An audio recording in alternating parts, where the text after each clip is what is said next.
Coucou tout le monde, on se retrouve aujourd'hui enfin pour l'unboxing, première impression de l'oracle astrologique, aussi Astrological Oracle Cards en anglais, donc qui est un petit oracle que j'ai reçu dans la Witch's Moon de septembre, qui est basé donc sur l'astrologie. C'est un oracle qui est édité par Lo Scarabeo, donc ce qui signifie qu'il a un livret multilingue. Vous avez donc bien sûr le français, Lo Scarabeo, vous avez hop, le petit logo ici, vous avez quelques exemples de cartes ici. Hop, sur le côté ça donne, ça donne ceci.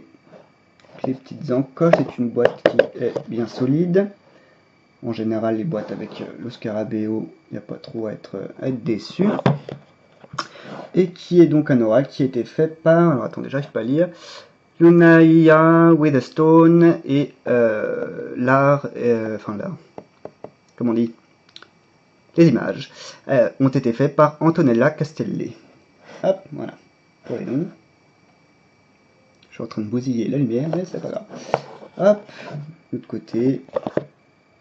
Les deux images des deux côtés. Hop, ouvrons la petite boîte. Je me remets dans le cadre. Hop. Voilà. Voilà qui est mieux. Vous avez donc ici le fameux petit livret qu'on va, comme toujours, se garder pour plus tard. Et ici donc les cartes avec le petit ruban, comme toujours dans les boîtes Lo Scarabeo. Le fond est vert comme ceci, même si malheureusement ça rend une couleur un peu plus sombre qu'elle ne l'est véritablement, parce qu'on n'est pas la lumière naturelle.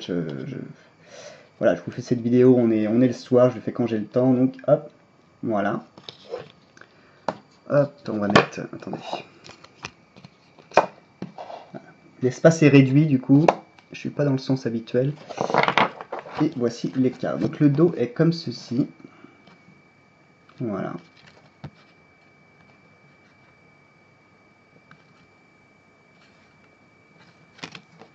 J'espère que vous voyez bien. Hop. Vous avez les tranches argentées. Là aussi ça a plus ou moins l'air doré, mais elles sont argentées. Non, là ça se voit quand même que c'est argenté. Voilà, là c'est encore mieux. Hop, et allons-y pour regarder ensemble. Hop, je vais bouger un peu mes affaires. On est sur mon bureau, donc c'est voilà, il y a une statue, il y a des pierres, il y a un mortier, une bougie, bref. Il y a tout mon bazar. Alors, est-ce que le zoom est au mieux pour les cartes? Voyons ça. Non, là ça va pas du tout. Là, est-ce que c'est mieux? Ça m'a l'air mieux. Donc on commence avec Aries, qui est donc le signe du bélier. Les cartes sont un peu plus d'ailleurs, j'aurais dû... Oh mince, je vais galérer à les récupérer. Tant pis. Les cartes sont un petit peu plus... Oula, j'aime pas ce bruit. Elles sont un peu plus épais, je trouve, mais elles ont l'air beaucoup plus... peut-être plus glossy, je sais pas pourquoi. Elles ont l'air plus épaisses que ce qu'elles sont d'ordinaire, mais à chaque fois je dis ça, enfin c'est la deuxième fois que je dis ça avec Lo Scarabeo, et puis au final, bon... Mais là, elles ont l'air d'être un peu plus épaisses que pour l'oracle Earth Wisdom. Oracle que j'aime beaucoup, mais qui a vraiment des cartes assez pourrables. Hein. Donc, Bélier, qui est assez joli. C'est un oracle donc, qui est un peu de style Art Nouveau, comme vous avez pu le voir avec l'illustration qui est également présente sur le livret autant que sur la boîte. Voilà. Ensuite, Taurus, le taureau. Alors après, je suis une bille en astrologie, donc je ne vais pas pouvoir vous donner de détails précis sur les signes du zodiaque, etc. Ça, c'est pas mon truc. Enfin, ça m'intéresse, honnêtement, ça m'intéresse, je sais pas pour vous. Moi, ça m'intéresse et je me demande finalement si, en testant cet oracle, ça va pas m'y intéresser davantage. Mais c'est vrai que là, tout de suite, je suis pas du tout quelqu'un d'extrêmement versé là-dedans. Oh mince, est-ce qu'on a perdu le... Non, j'essaie de mettre un zoom. On teste quelque chose, hein. Je suis désolé pour de mettre un zoom manuel pour éviter les problèmes de focus qu'elle me fait à chaque fois. Ensuite, Gemini.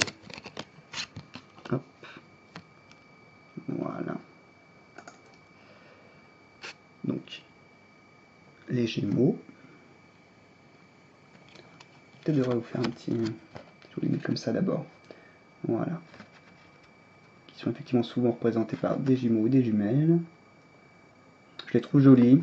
Après, de là, encore une fois, à étudier le symbolisme présent dessus par rapport au signe du zodiaque, je ne peux pas le faire pour l'instant, en tout cas, j'ai pas les connaissances nécessaires.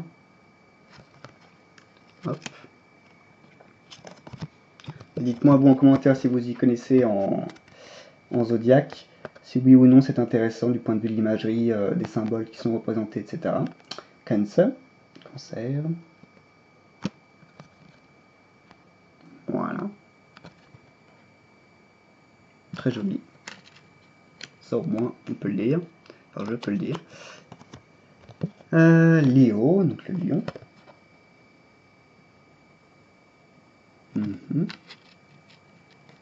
Quels sont des reflets hein, dorés, argentés, etc. C'est très joliment fait, franchement c'est agréable. Et ça change parce que je n'ai pas d'oracle dans ce style-là, dans le style Art Nouveau, ni de tarot.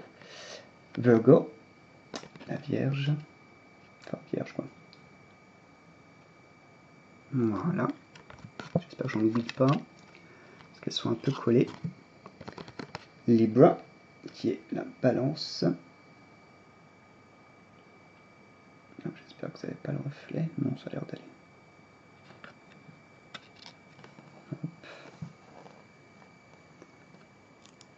Ah, ça y est, ça commence. Ah, non. Je déteste ça, merde, tellement. Oh. Scorpio. Scorpion.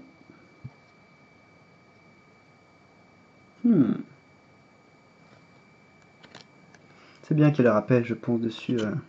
Surtout vu que les noms sont en anglais, donc pour ceux qui ne les connaissent pas en français, au moins vous ne pouvez pas vous tromper. Sagittarius. Sagittaire. Ouais. Très belle celle-là. J'aime bien l'imagerie. Capricorne. Capricorne. Ça ne me parle pas du tout, mais c'est parce que j'y connais rien. Là, il n'y a pas de secret. Ah, ça va peut-être me motiver, je vous dis. Aquarius. Le Verseau.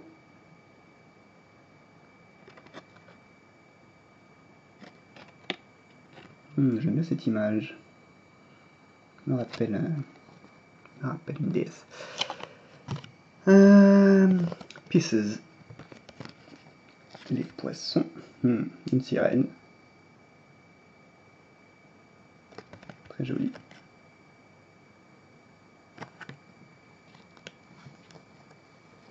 Oula, ça se fait la malle. Elles sont toutes neuves, alors elles lisent bien, parce qu'en plus elles sont un peu glossy. Hein. Ensuite, qu'est-ce que c'est que ça?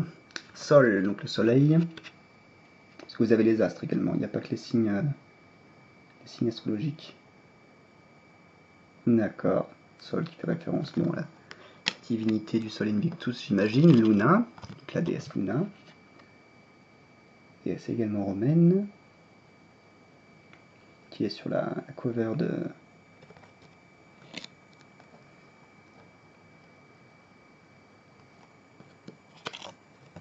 la boîte.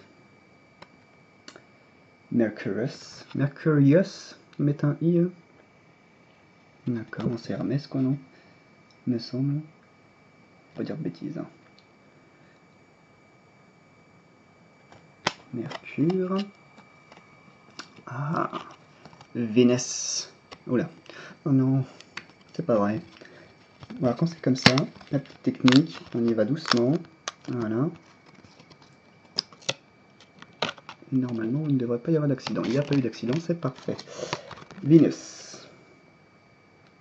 Waouh. Avec les coquilles Saint-Jacques pour rappeler l'œuvre.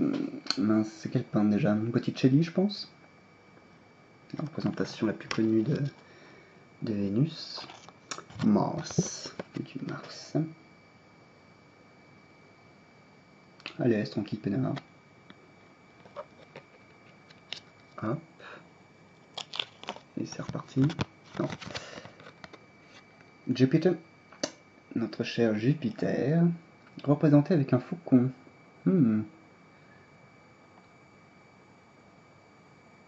Ok. Saturnus, Saturne. Waouh. Ça fait presque penser à un mélange entre l'ermite, le pape ou de Hierophant, du tarot. Voire même avec le magicien aussi, ou ouais, plus le magicien que le battleur. Uranus.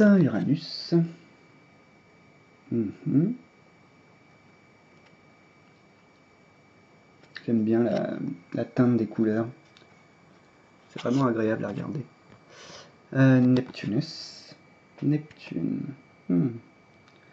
Où est passé sa barbe et ses cheveux longs? Je préférais. En même temps, c'est pas très grec. Ou même romain d'avoir les cheveux longs à un certain âge. Donc bon. Ok. Et enfin, Pluton. Pour terminer. On voit bien aussi que les teintes changent d'une carte à l'autre. Hein. Il y a vraiment un jeu de couleurs qui semble avoir été fait sur les cartes. Ce qui est vraiment agréable. Vous voyez comment elles glissent toutes seules. Elles sont toutes neuves. Elles ne resteront pas toujours, surtout qu'en plus... Dites-moi vous aussi en commentaire si vous aimez bien les bordures. C'est quelque chose que moi je déteste. C'est très beau, mais ça abîme tout de suite les cartes. En mélangeant tout de suite ne serait-ce qu'une première fois, vous allez déjà voir apparaître des rayures sur les cartes. Et puis alors avec le temps, je vous raconte pas, si vous avez des jeux commencent à avoir, je sais pas moi, plus d'un an, des choses comme ça, les bordures s'effritent, vous en avez dans la boîte, vous en avez dans les sachets, vous en avez dans les mains, vous en avez... Ça fait des petits morceaux qui font des trous dans les cartes, enfin bref, je déteste ça. C'est vraiment pas pratique. C'est tout beau, tout joli, c'est bien, mais c'est n'importe quoi. Voilà, donc comme ça j'en profite pour pester au passage. Hein. Mais dites-moi ce que vous en pensez. Bon, voilà pour les cartes. On va mettre ça un peu plus, hop là, pour jeter un petit coup d'œil donc à ce livret. Ouh, j'avais pas vu ça. C'est le soleil. Regardez les jeux de brillants qui sont encore mieux sur la boîte et sur le livret que sur les cartes. Waouh, c'est tout beau. Un livret bon qui du coup a l'air bien conséquent, mais comme comme vous avez plusieurs langages représentés, vous en avez combien? Vous en avez 1, 2, 3, 4, je vais trop vite, 3, 4, 5, 6, ouais, 6 langues. Ils n'ont pas mis le chinois cette fois-ci. 6 langues de représenter, donc effectivement ça commence à faire ça fait beaucoup et c'est pour ça que c'est épais. Bon, maintenant regardons ensemble. Est-ce que vous voyez bien? Oui, ça m'en a tout l'air. Voyons ensemble, alors ça c'est l'anglais, on va trouver le français ensemble. Et jetons un petit coup d'œil à ce qu'il y a là-dedans. Mercure, oracle astrologique, voici la partie française, page 107. Alors. L'astrologie en bref. Oh d'accord, un petit résumé sur l'astrologie. Alors, une petite intro, suivie d'un résumé sur ce qu'est l'astrologie, semble-t-il, ce qui est pas mal. Ensuite, vous avez donc les signes astrologiques les uns après les autres. D'accord. Je vous en lis un. Oh là là. C'est le soir, j'ai du mal à parler. Hein. En plus, j'ai eu cours aujourd'hui, donc voilà. Je vous lis les taureaux. La gentillesse de fond et la capacité d'apprécier le monde physique typique de ce signe plongent leurs racines dans une sensualité terrestre. Mais derrière cette apparence placide se cache une nature résolue et souvent obstinée. Romantique, productif et responsable, le taureau peut aussi être trop indulgent avec lui-même. Bien qu'il cède rarement à la colère, il peut toutefois garder rancune pendant longtemps. D'accord. Sagittaire, vous les avez tous. Ensuite, vous avez donc ce qu'ils appellent les corps planétaires. Vous avez le soleil, force et croissance, le pouvoir de la personnalité, le moi essentiel, l'objectif cosmique de cette vie.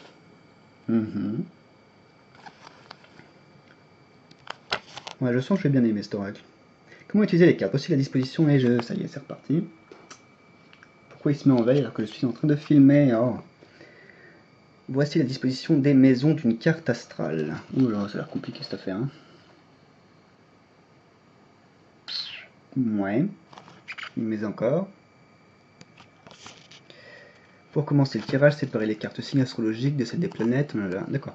Ah ben, il vous donne quand même un véritable usage des cartes spécifiques donc pour, pour la destination des cartes, à savoir l'astrologie. Hein. Qu'on n'est pas sur l'intro ridicule, habituelle des livrets qui vous dit comment tirer les cartes. Ben, prenez le jeu, méditez, je sais pas quoi, videz votre esprit, puis piquez une carte, et puis voilà. Non, là on est sur quelque chose d'un peu plus conséquent, d'un peu plus sérieux. Donc ça c'est vraiment un plus. Je sais pas si vous arrivez à bien voir. Hop, normalement oui. Ensuite, un exemple. Si la question posée concerne votre relation sentimentale, vous devez vous référer à la 5e maison. Il résulte que le 5e se trouvera le Capricorne, la carte planétaire et Mars. D'accord, il faut combiner les deux. Ouais. Mélanger les cartes planétaires ensuite et le lien. D'accord. Signification divinatoire. Oh! Et vous avez en plus donc les significations divinatoires spécifiques des cartes. En bélier, saisissez l'instant avec une confiance ardente. En taureau, un terrain fertile a besoin de lumière et de chaleur. Alors ça franchement pour le coup je suis bluffé, c'est bien la première fois, ou peut-être la deuxième fois, j'en sais rien. Bluffé par un petit livret en particulier de chez Los Carabeo, franchement c'est rare que ça en vaille la peine. Par contre vous n'avez pas de présentation des cartes, mais c'est pas plus mal, hein, franchement c'est pas utile. Ça ferait bouffer du papier en plus pour rien. Et de l'encre. D'accord. Donc voilà, par rapport à chaque planète. Hein. Le soleil en bélier, en taureau, en machin, la lune en bélier, en taureau, en machin, etc. etc. Voilà, par exemple, la lune en taureau. Considérez les souvenirs d'enfance comme une source à laquelle vous abreuvez. Je sens que je vais bien m'amuser avec ce jeu. Je trouve le concept vraiment sympa. Vénus, etc. Donc vous savez toutes les cartes des signes astrologiques en fonction de leur planète, de leur lecture par rapport à la planète, Pluton, etc. Et c'est tout, jusqu'à la fin. Voilà, dernier exemple. Pluton en taureau, saisissez l'occasion de vous renouveler. Voilà. Alors un petit coup d'œil avant de terminer la vidéo, parce que ça arrive une fois sur deux, enfin, ça arrive presque tout le temps en fait, qu'on est un peu plus dans la version en anglais. Alors voyons ça. Voilà. Voilà, par exemple là, clairement, ça peut valoir le coup d'œil de jeter un coup d'œil donc sur la version en anglais, d'éventuellement traduire. Voilà, vous avez élément comment on dit ça en français, planetary ruler, la planète directrice, j'ai envie de dire, mais enfin c'est pas ça. Et enfin vous avez une petite devise avec. Voilà. Et vous avez le nom du signe du zodiaque avec son symbole à côté là, Aries the Ram, Taurus the Bull, etc. etc. Cancer the Crab. Donc voilà, vous avez quelques petites choses en plus. Ces petites devises sont bien sympas. Je comprends pas pourquoi ils ne les traduisent pas dans les autres langues. Bon. D'accord, ensuite vous avez donc à nouveau la même chose, toutes les cartes, enfin tous les... Oui, si. Les signes du zodiaque et les planètes. Comme ça, je l'ai pas vu également. On nous a pas expliqué en français, il me semble, les différentes maisons par rapport au tirage. Non? Vous voyez, regardez. Chaque maison a déjà son propre usage, sa propre signification. Et ça, si on revient du côté anglais, français, pardon. Est-ce que c'est moi qui ai rêvé ou... Non, 8e maison, d'accord. Elles sont simplement pas disposées de la même manière en fait. Non, c'est bon, on les a. Autant pour moi, plus de peur que de mal. Et enfin, donc vous avez également la description. Bon, vous avez quand même des notes en plus, etc. Ça se voit que c'est beaucoup plus concis en français qu'en anglais, mais enfin, grosso merdo, on a la même chose. C'est un exemple, je pense. Non, c'est la même chose qu'on a dit tout à l'heure. C'est pas présenté de la même manière, c'est bon, je sais pas pourquoi. Peu importe. Et là, enfin, vous avez donc... Ah ouais, mais vous l'avez de nouveau ici aussi, mais en plus simple. Ah, je vous dis, c'est bizarre cette affaire. C'est bizarre, c'est suspect. Revenons en français. Je ne le retrouve plus. Ouais, où est passé le tien? Il est là. Et vous avez donc... Ouais, nous on a que la version courte, on n'a pas plus de détails, je crois pas. Sur les maisons, non. Donc on s'est fait bien niquer, comme à chaque fois. D'accord. Ouais, apparemment je ne rêve pas pour le coup. Bon, ok. Nous on a que les mots-clés, bon c'est déjà ça, hein, c'est pas rien, mais du coup jetez un petit coup d'œil et n'hésitez pas à traduire, il suffit de recopier facilement sur Google Traduction, Reverso et compagnie, désolé si ça fait beaucoup de bruit, histoire d'avoir tous les détails quoi. Ensuite voilà, donc de nouveau, les planètes par rapport au signe du zodiaque, etc. C'est ce qu'on a aussi. Bon, très bien. Très bien, donc en résumé pour le livret, à part le passage sur les maisons, normalement on a à peu près la même chose. Ah oui, c'est vrai qu'on n'a pas aussi tout ça, l'élément, la planète, à chaque fois, je l'ai sur le bout de la langue, mais bon, la planète, quoi, et la devise. Voilà, donc n'hésitez pas, enfin, n'oubliez pas de jeter un petit coup d'œil sur la version anglaise. Voilà, je l'ai promis, je l'ai faite, elle sortira donc bien, elle sortira demain matin, je pense, samedi matin. Donc, chose promise, chose due pour une fois avec moi. Hein. Voilà, j'espère que cette petite vidéo vous a plu et je vous dis à bientôt dans une autre vidéo.